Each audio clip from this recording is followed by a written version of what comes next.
Geng, gimana ya gengs ya kalau seandainya Yamaha itu justru mengeluarkan NMAX 125 di tahun ini? Ciao, bentornato nel canale Automotive Century, saya lu geng. Gimana nih kabar kalian semua? Semoga kalian selalu dalam keadaan sehat walafiat ya, tanpa halangan dan kekurangan satu apapun geng. Dan semoga kalian selalu dalam lindungan Tuhan Yang Maha Esa, Allah Subhanahu wa Ta'ala.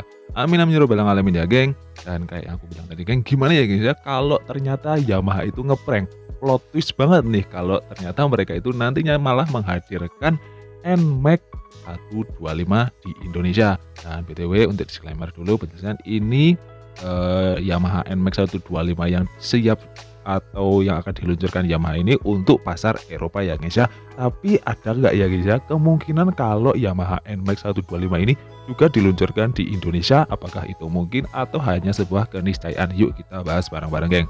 Dan untuk pertamanya dulu pembukaan, Yamaha itu udah mempersiapkan, bahkan udah hampir mungkin melaunching atau meluncurkan produk terbaru mereka, yaitu Yamaha NMAX 125 sekali lagi geng, untuk pasaran Eropa geng. Dan kenapa untuk pasaran Eropa? Kenapa ada NMAX 125 di pasaran Eropa ya guys ya? Ya ini kembali lagi karena mungkin Yamaha itu melihat ada celah, ada pasar yang bisa dimainkan di sana geng. Dan untuk tampilannya kayak gimana sih untuk Yamaha NMAX 125 ini? Tampilannya itu bisa dikatakan plek-ketiplek sama seperti Yamaha NMAX 155 ataupun Yamaha NMAX yang ada di Indonesia ya guys ya. Dan BTW ini bukan PCX ya, ini hanya motor yang sekilas bisa dikatakan mirip sama PCX karena emang seperti itu geng. PCX NMAX itu banyak banget yang meniru ataupun memodifikasi ataupun ATM itu banyak geng. Dan kembali lagi kita ke NMAX 125. Dan untuk NMAX 125 ini bodinya, desainnya, tampilannya itu sama persis dengan NMAX 155 yang ada di Indonesia ya guys ya. Dan yang hanya membedakan itu cuma di fitur ataupun mesinnya aja geng. Dan untuk NMAX 125 yang akan diluncurkan di Eropa ini juga udah mengalami perubahan atau improvement di beberapa bagian pentingnya geng. Di antara lain di area desain yang semakin bisa dikatakan agresif elegan, ataupun di area tampilannya geng. Tampilan NMAX ini lebih sangar dan modern. Ada 4 warna geng, ada milk white, deep blue, ruby red, sama power gray.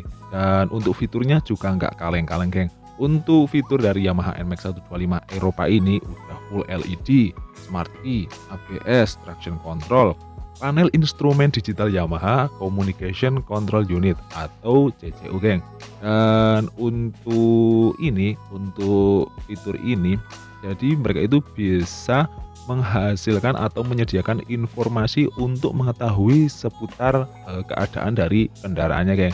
Jadi yang lebih hebat dari itu, teknologi ini juga memungkinkan pengendara untuk dengan mudah dan lengkap mengetahui kondisi dari motornya. Fitur yang lain yang ditawarkan oleh NMAX 125 ini juga ada fitur konektivitas smartphone via Bluetooth yang memungkinkan akses kepada aplikasi MyRide yang memberikan informasi termasuk lokasi parkir, terus ya pokoknya intinya berita-berita ataupun informasi-informasi vital ya guys ya tentang keadaan dari si motor ini geng.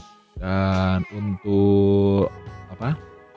Dengan semua inovasi-inovasi yang ada pada Yamaha NMAX 125 ini dan pembaruan-pembaruan yang dilakukan, tentunya NMAX 125 ini kemungkinan besar masih akan menjadi suatu produk yang laris-manis di sana, geng. Dan apa itu namanya?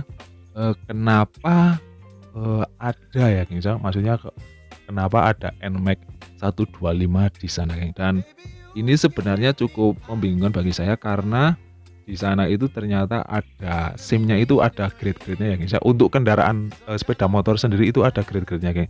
Jadi untuk yang paling mungkin yang paling rendah ya guys ya, itu ada SIM A1 di Eropa geng. Jadi yang pengendara orang yang memiliki SIM A1 ini di Eropa, mereka itu hanya boleh mengoperasikan atau mengendarai sepeda motor itu yang ber-cc maksimalnya itu 125 cc geng, atau dengan daya maksimalnya itu di 14,7 daya kuda geng. Jadi emang seperti itu konsepnya ya geng ya. Jadi yang SIM A1 ini hanya untuk kendaraan CC sekian sekian, terus SIM yang lain untuk CC sekian dan seterusnya ya guys ya. Ya emang ya bagus ya guys ya, maksudnya ada pembatasan CC dan ada kelas-kelas tertentu ya cukup bagus dan menarik juga. Dan mungkin teman-teman yang lebih tahu mengenai, perbedaan SIM di Eropa dan di sini boleh banget kalau mau tulis di kolom komentar ya guys ya. Dan mungkin kembali lagi ya guys ya, untuk peluang NMAX 125 ini di Indonesia kira-kira bagaimana ya guys ya? Apakah itu sebuah kemustahilan, keniscayaan, atau ada kemungkinan untuk mereka ini menjajakan atau menghadirkan NMAX 125 di Indonesia? Kalau berkaca dari Honda ya guys ya, Honda itu kan ada contohnya Vario 125 ya guys ya, ada lagi Vario 150, ada lagi Vario 160 seperti itu ya guys ya. Dengan satu nama Vario tapi dengan kubikasi mesin yang berbeda. Kenapa Yamaha nggak mau ya meniru ataupun mengikuti jejak dari Honda ini ya guys ya. Kan ya keren ya guys ya kalau ada NMAX 155, ada NMAX 125 dan seterusnya seperti itu ya guys ya. Kan ya kalau di pikiran masyarakat mungkin kan ada yang kepengen punya NMAX tapi budgetnya kurang, terus ada pilihan NMAX 125 kan mesti mereka bisa aja ngambil atau dan seterusnya ya guys ya.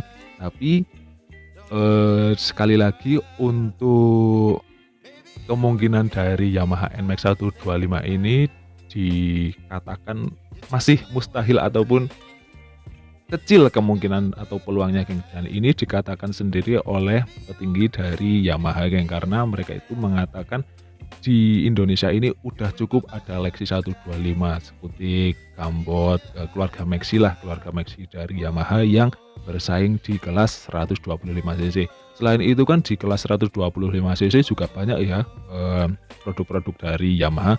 Ada Lexi, ada Grand Villano, ada Fazio, ada Frigo, ada bahkan Mio Gear sama itu kan udah 125 ya guys ya.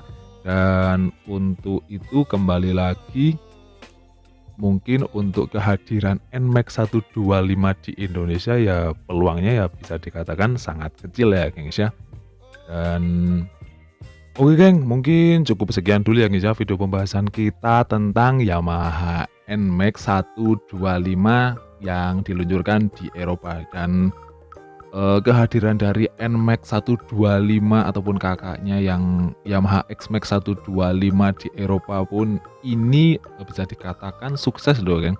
Honda nggak mau menghadirkan ini di Indonesia. Jadi ada dua varian NMAX 155 dan 125, tapi mereka melakukannya di Eropa, pendekatan seperti ini di Eropa, dan bisa dikatakan cukup berhasil dan laris manis geng. Dan ya untuk perkembangan dari NMAX 2024 ya kita tunggu aja ya guys ya, semoga sesuai ekspektasi kita. Mungkin cukup sekian dulu video pembahasan kita tentang Yamaha NMAX 125. Makasih banget, sampai ketemu lagi ya guys ya. Dah.